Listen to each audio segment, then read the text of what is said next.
know we're recording, but life happens, and I just happen to look over, and the hamster is dangling from the ceiling of the hamster cage. I'm like, speaking of bad life decisions.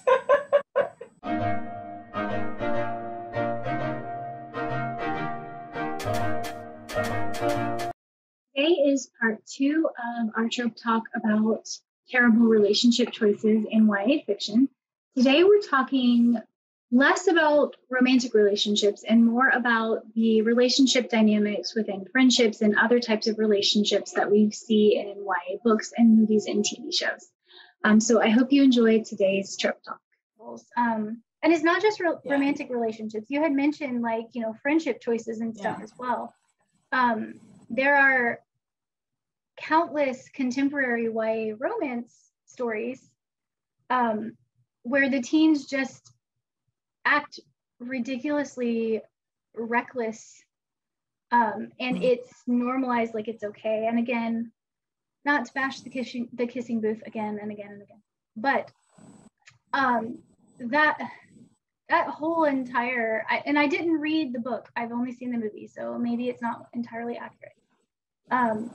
But almost every choice she makes in that movie is terrible. Almost every choice. Almost. And it harms her. Falling for your best friend's brother, even though you know. Well, I mean, okay, so maybe falling for your best friend's brother is okay. Maybe the weird pact that you made not to was your friend being jealous. I don't know. Maybe it's okay. But lying about it is definitely not great for the friendship. Yeah. So these... I know we're recording, but life happens, and I just happen to look over, and the hamster is dangling from the ceiling of the hamster cage. I'm like, speaking of bad life decisions. Or he's going, I'm looking at the hamster cage. It's real life, people. I mean, it's a great analogy, because I really felt like that whole movie, I was inside just stop. Why are you doing this? Stop dangling from the top of the cage, you're gonna fall. Yeah. To me, dishonesty is really anxiety inducing in movies, because it's all gonna fall apart for them eventually, and you're just waiting for it to happen. And I even felt that way when I watched Mrs. Doubtfire as a kid. I was just this ball of anxiety the entire movie. Why don't you just tell them who you are? You're sad. Sorry, go ahead. Well, I was just saying, I feel like it's almost made into a joke, and it's fine, it's no big deal, everything works out. But it's in real life, if you were to lie to people like that, the results are going to be pretty damaging, probably, and it may not all work out. Probably. Yeah. One thing, I know it started out as a book series. I never read the books, but Gossip Girl, I did watch the TV show, and I remember thinking, these are all very adult situations to be getting into for teenagers. And I mean, I know it happens sometimes. I know that it wasn't based on true stories, and that sometimes people, they're 17, 18 years old, do get themselves into some pretty intense situations. I mean, there's gangs, there's all kinds of things that teenagers do that are adult lifestyle. But I don't know if you ever saw the series, but these teenagers got themselves into things, and I'm like, these would be really, really bad life choices for grown adults, and we are glorifying them. They weren't really portrayed as bad choices. They were glorified, and they were sleeping around with multiple partners and cheating on people and lying to your friends and dealing drugs. And I'm like, these are really, really bad life choices for anybody.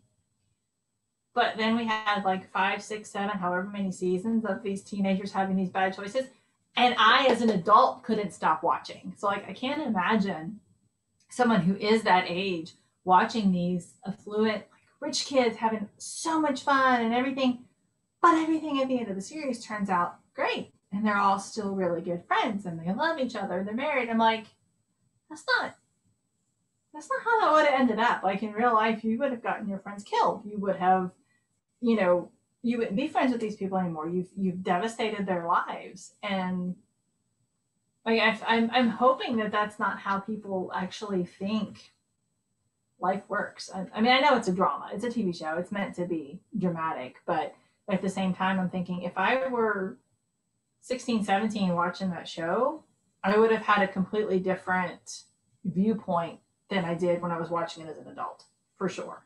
Yeah. I mean, I think using terrible relationship choices as a growth point for your character is one thing.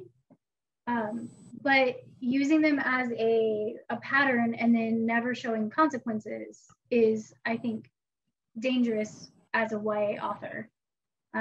Because again, this is what you're normalizing for teens. Like when I was watching the Kissing Booth, I was like, this is I mean, maybe my life as a teen was way more sheltered than the typical teen.